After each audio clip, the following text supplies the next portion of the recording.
The worst policy is to attack cities. Attack cities only when there is no alternative.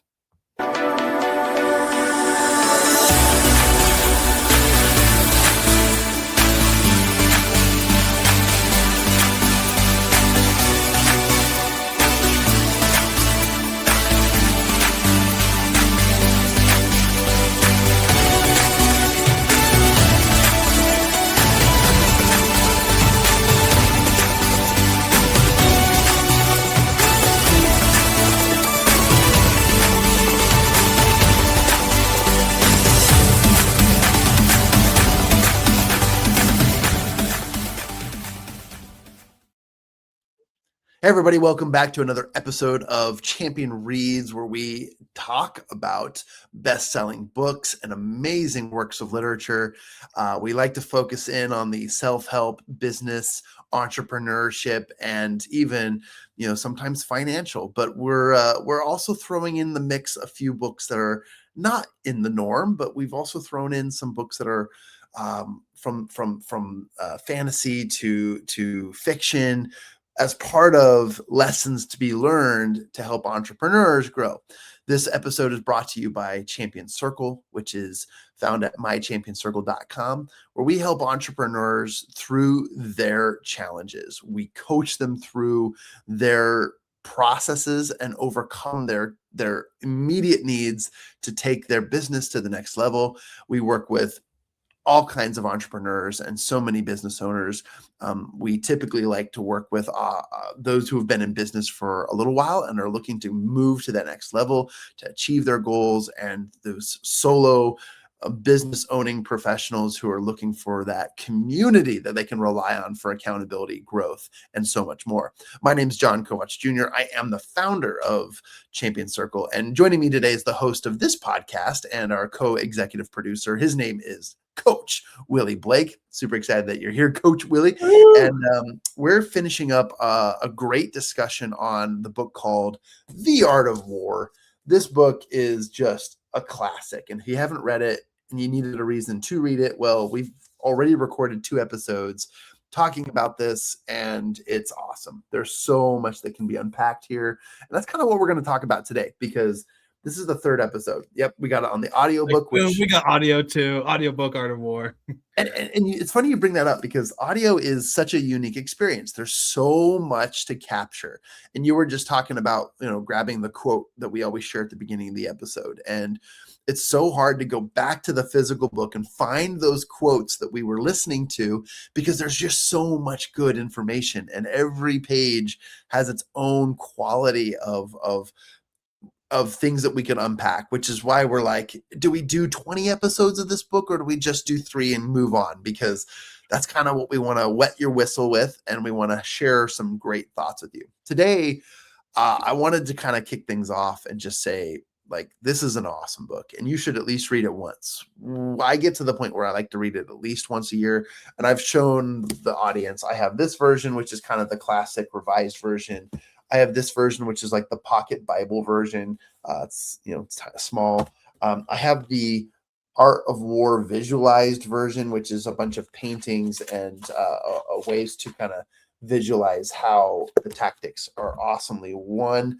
And then there's this one, which is a strategic puzzles version. Anyways, anytime they come out with a new version, I'm like, yeah, I have to have that, and I buy it. But having had this book in my house, and having read through it now and listened to it multiple times, there's some cool things.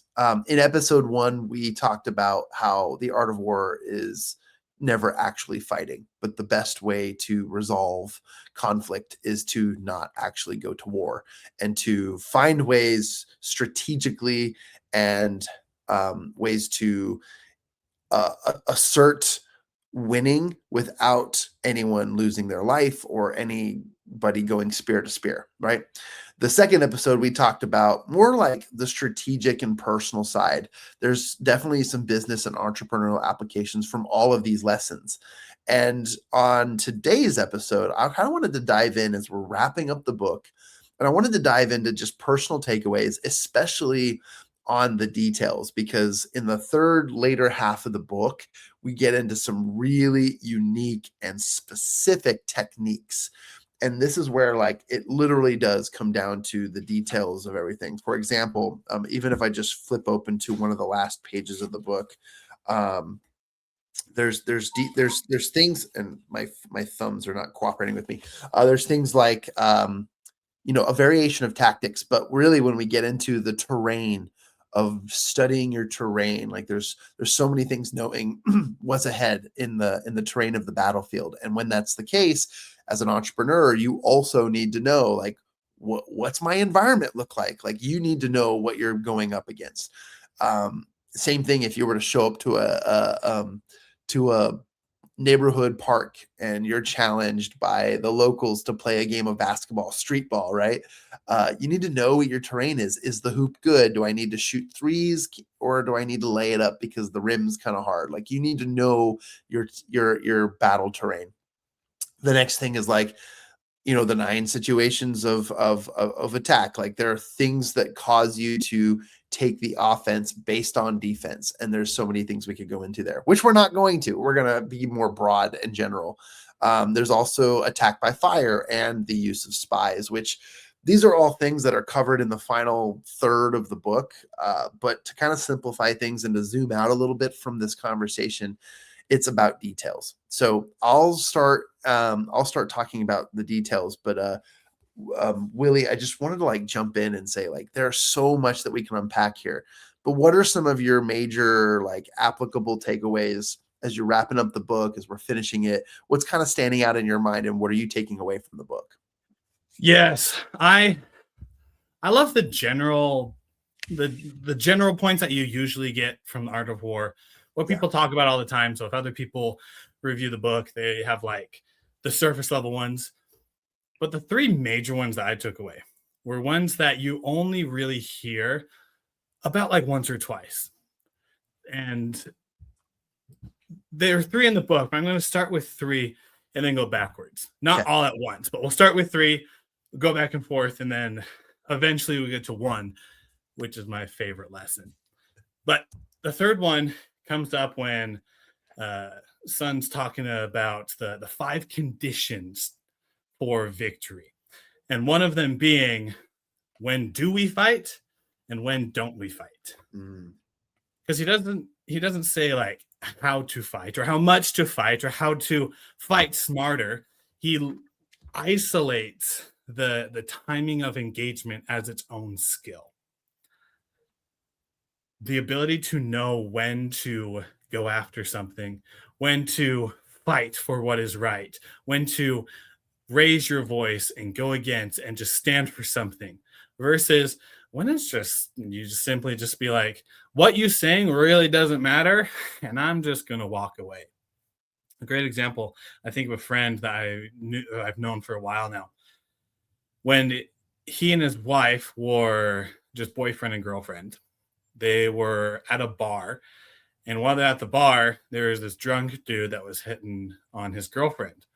And so he went up to her and was like, hey, dude, this is my girlfriend. And the drunk dude was just like, well, what are you going to do about it? And just started saying all these things.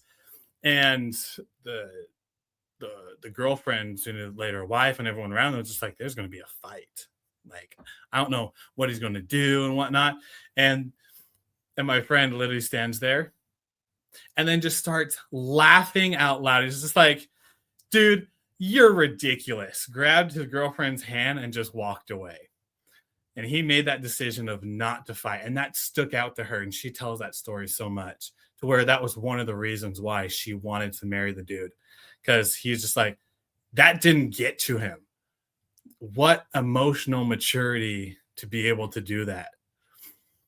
Now, on the flip side, you got, I don't know why I was thinking about this last night, but any of those of you who are parents, you might get those random thoughts and role play in your head those random times of when somebody might hurt your child and what you would do.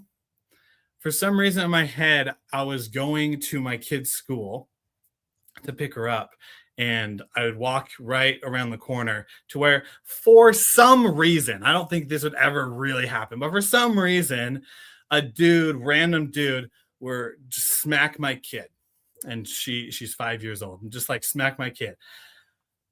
For those who know me, I am very non-passive aggressive. I am very kind, really chill, just like great person to hang out, and I don't get angry. But it's the quiet people that have the biggest monsters and dragons within them. So I envision myself that if that would have happened, um, the police would have been called because I would have knocked that guy to the floor, obviously checking my kid was okay, but I would be so ticked off with what was happening. And that's a battle that I would face because ain't nobody going to lay their hands on my kids. That's something that's important to me. That is my family. But if people were to come at me and start saying things about me, I'm just like, dude, I could care less. And just like my friend, just like walk away. But okay, that actually goes into the lesson too, but I'm not going to go into that. So I'm going to share that right now. John, tell me your thoughts off of that. Oh, I love that. I love that a lot. I mean, I can attest, Willie is the greatest teddy bear. He's such a loving person, and he's also like a strategic thinker. You are an interesting person to play chess with, even though you and I have never played a game of chess together. Which we should. Which we should, yeah. Whether online or virtual, because I never know what you're thinking. And that's a strategy and a tactic that we talk about in this book. Like keep your, we talked about this in episode 1, right? Like keep them guessing. You never know. You never want your enemy to know what you're thinking. And not that I'm your enemy, but you're the kind of person who is both incredibly gifted at speaking and communicating, as well as keeping your thoughts to yourself unless asked upon or prompted. Then there's the bear, right? Don't unleash the bear if you want to get the wrath of Father Bear, right? I totally get that. And I'm kind of the same way. Like I'm really a nice person. And I learned this about myself in, it was 11th grade. No, 10th or 11th grade. Either way, I was traveling with my basketball team to Golden, Colorado, and not to shout out and throw Golden under the bus, but in 19, what am I, old? 2006. Yeah, so this would have been my 10th grade experience. In 2006, we traveled to Golden, and this team was racist, and they were terrible. They were such bad hosts. They were bad, like at being sportsmanlike. That's the word I'm looking for. Long story short is it took one move for somebody to push my teammate down, and I wasn't even on the floor. I was on the bench to watch my teammate get pushed over, and I flew like fists clenched. This was the weirdest response I've ever had. And we as a team launched our bodies onto the court and we were attacking. And it was territorial. It was very, very Father Bear. And I remember this thinking, wow, I did not know I had that in myself. I played football, but that's organized, aggression, right? Basketball, though, like I don't think I've ever thrown a fist before. And this is a totally different side to me, but it really was that fight versus flight reaction.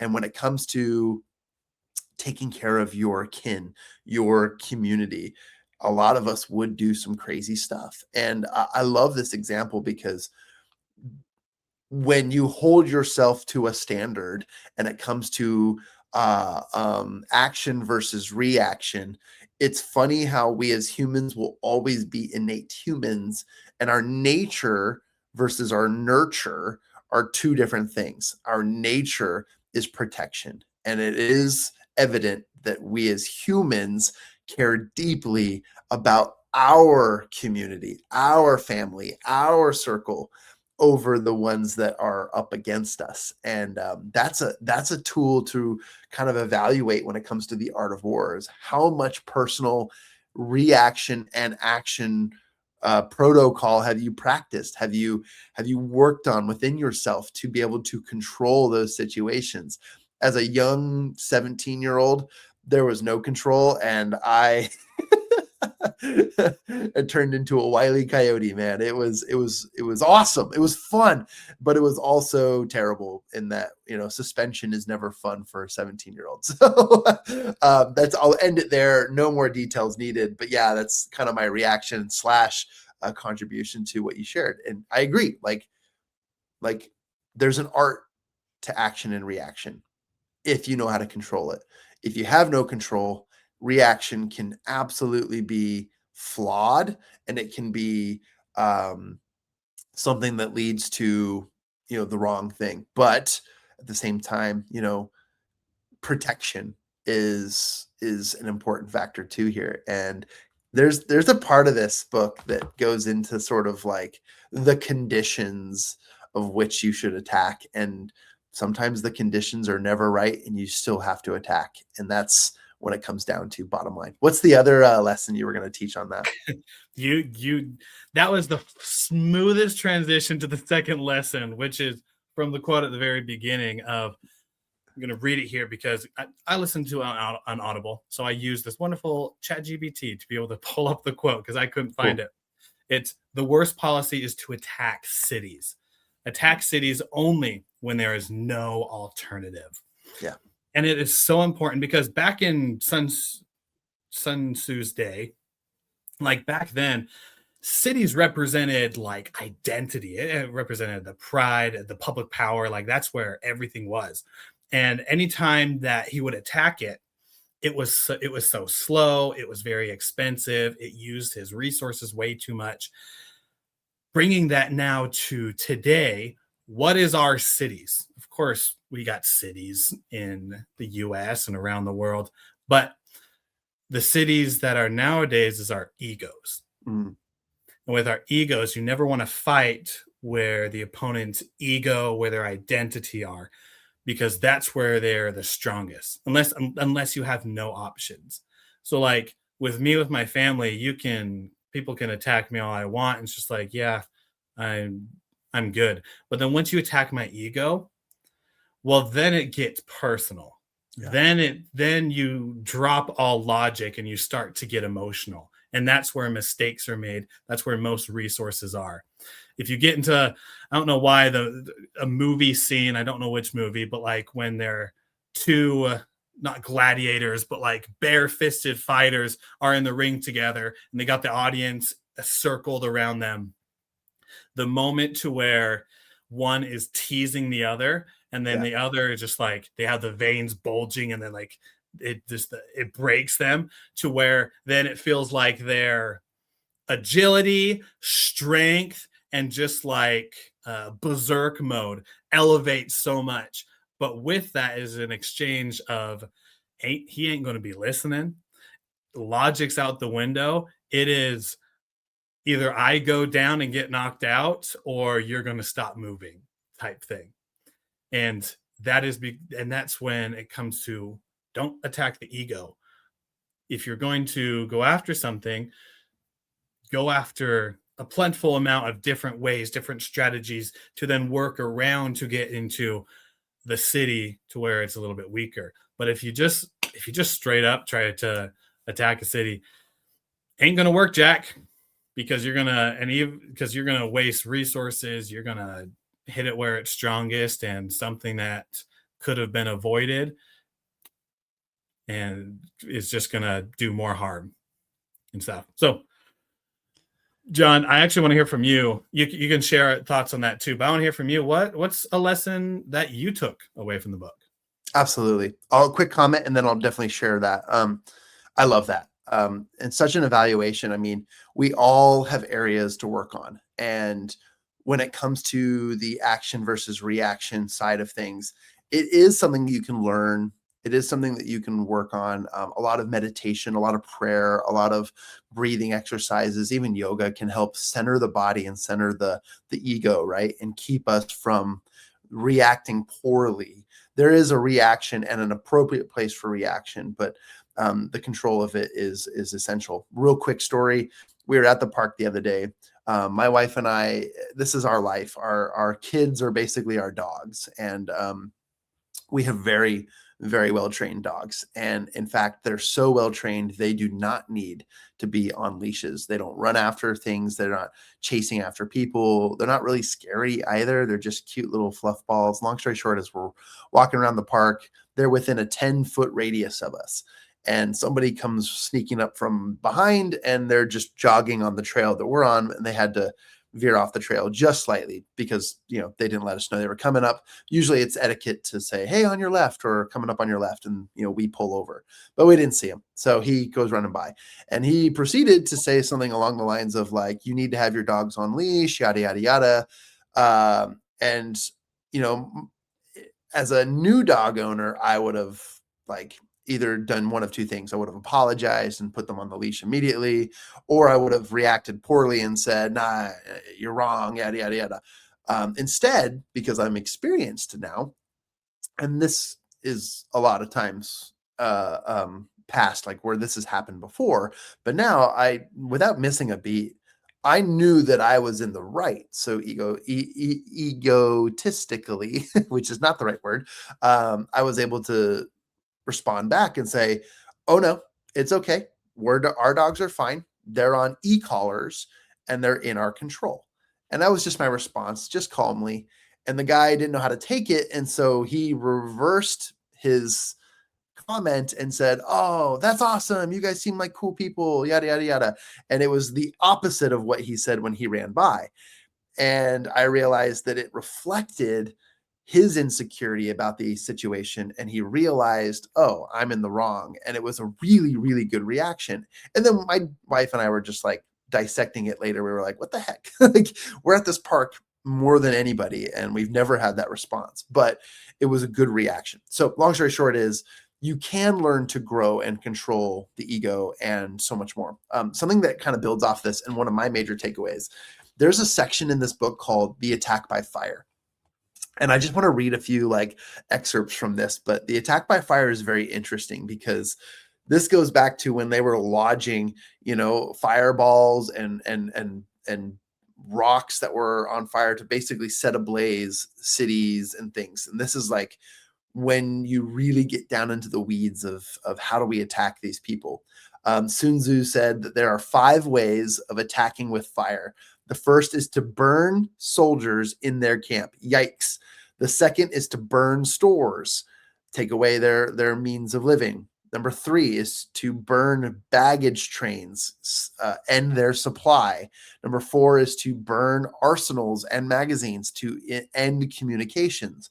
And number 5 is to hurl dropping fire against the enemy, just at random, like a nighttime attack. Okay. He said those are the 5 ways to do it if you're going to play with fire. And then in order to carry out an attack, we must have the means available. So first and foremost, you can't just attack by fire. You have to have your own means. Second of all, there's a proper season for making fires. You can't just launch fires in the middle of rainy season because it's not going to work.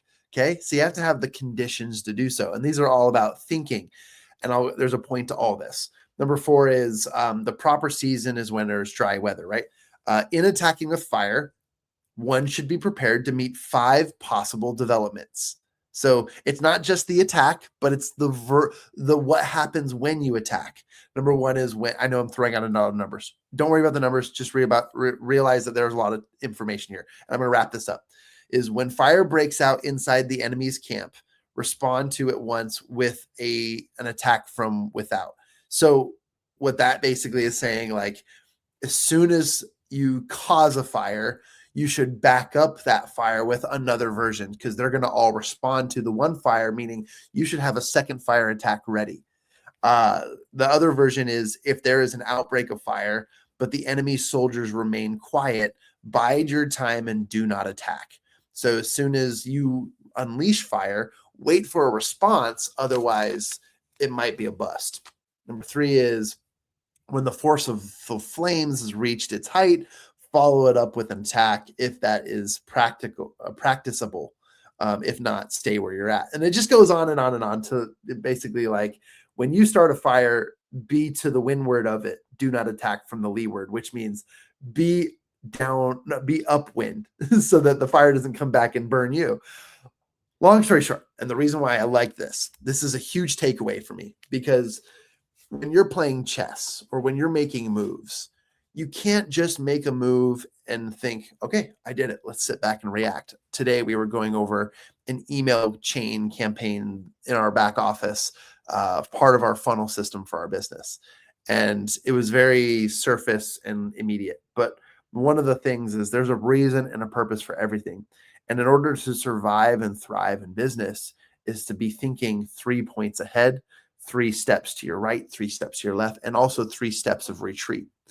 You never want to have just an option, a backup option to retreat. And we've talked about this from Napoleon Hill's Think and Grow Rich. He talks about how it was customary for Vikings to burn their ships behind them so that there was no option for cowardly retreat at war.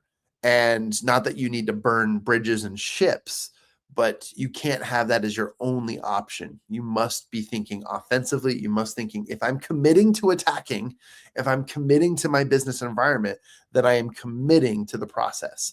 And as Champion Circle has been alive and progressing, and also a project of mine for over 6 years now, it's never been an option to retreat cowardly. It's always been a, how do we deal with what we're dealing with moving forward now?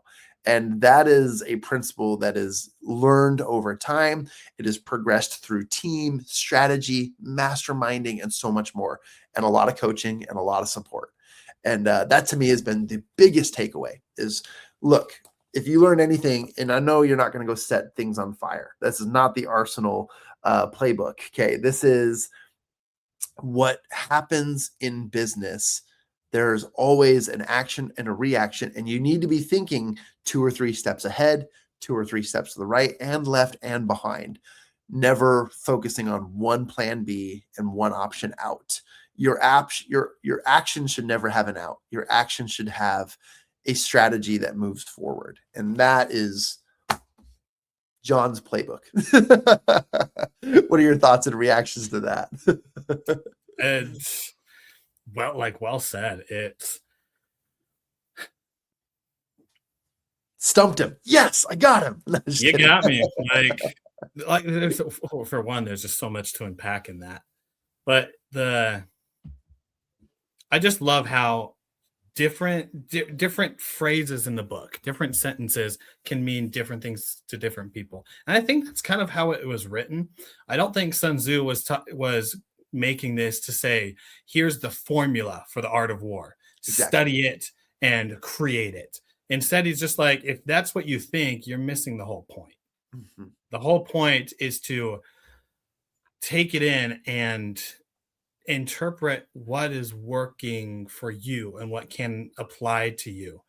It's kind of the same as like Christians when it comes to the Bible.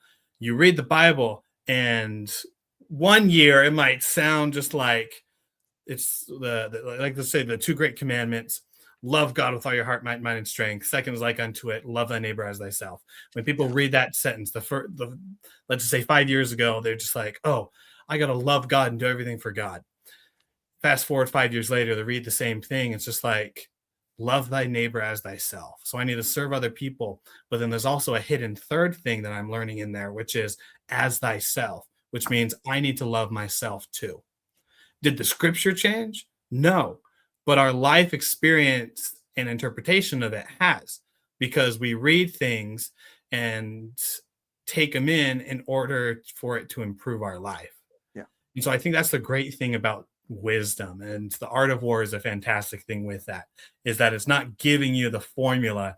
It's just giving you more ability to interpret what you need, and does it in such a way that you can apply it into your life.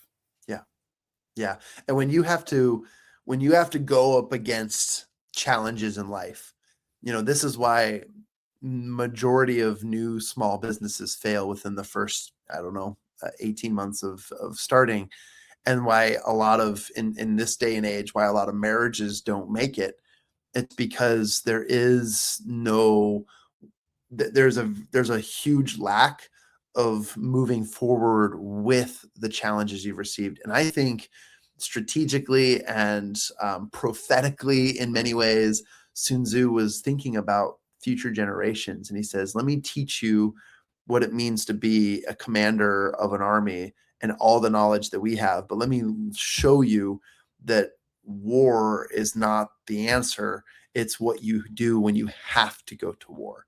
And that is, I think, what a lot of people should know about this book, and which is why it stands today as one of the most sold books, why it's a great lesson teacher.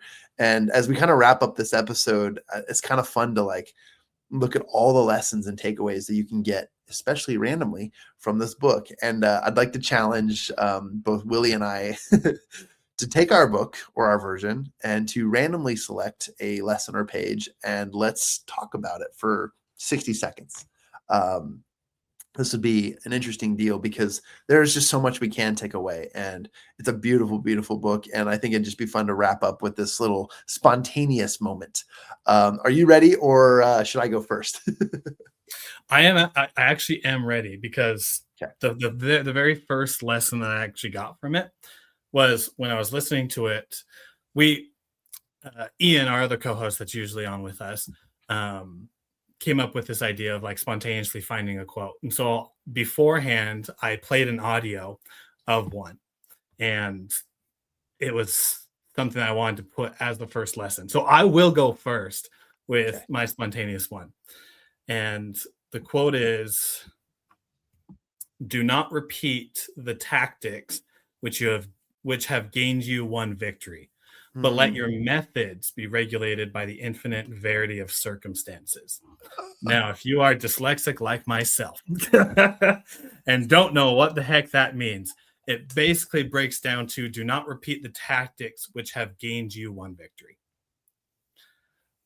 And in more of a mic drop type version of it, I'd say, your last win is the most dangerous thing you're carrying into your next battle. Wow. Oh, I love it. We could spend a whole episode just on that.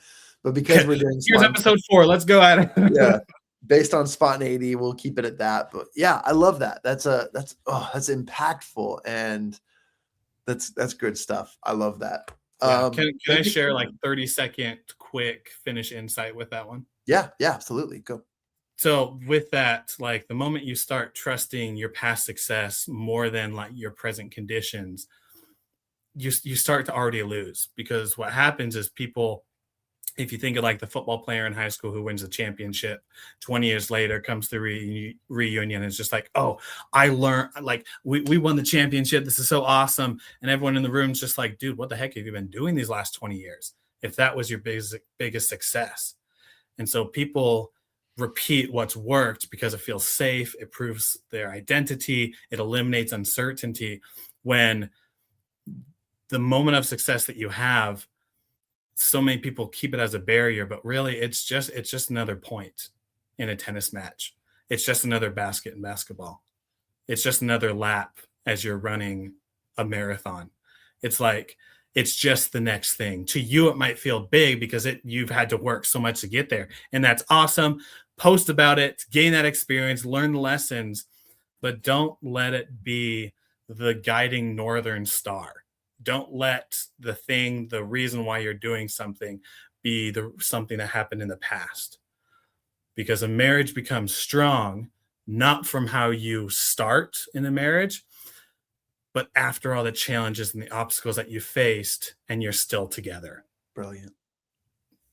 I'll leave it with that. Mic drop. Oh, it's so hard to follow up on that. That was so good. I'll share my spontaneous thought here, because Hollywood has portrayed every single war fought through any battle, that there is a clear enemy and there is a clear protagonist, right? And because of that, we only think that there's good and evil, but sometimes wars are fought for other reasons. But the majority of wars are definitely fought because of greed.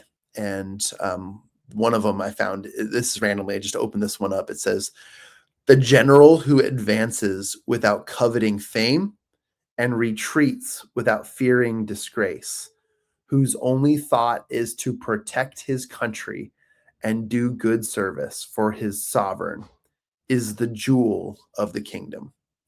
So, a powerful lesson in humility, a powerful lesson in the reasons why we go to battle and the reasons why we even care so deeply about our mission and purpose. And to me, that's huge. Like I have evolved and morphed my ego as a business owner, as an entrepreneur, and as just a general human being over the hard years of being an entrepreneur because of how personal it can be when you fail.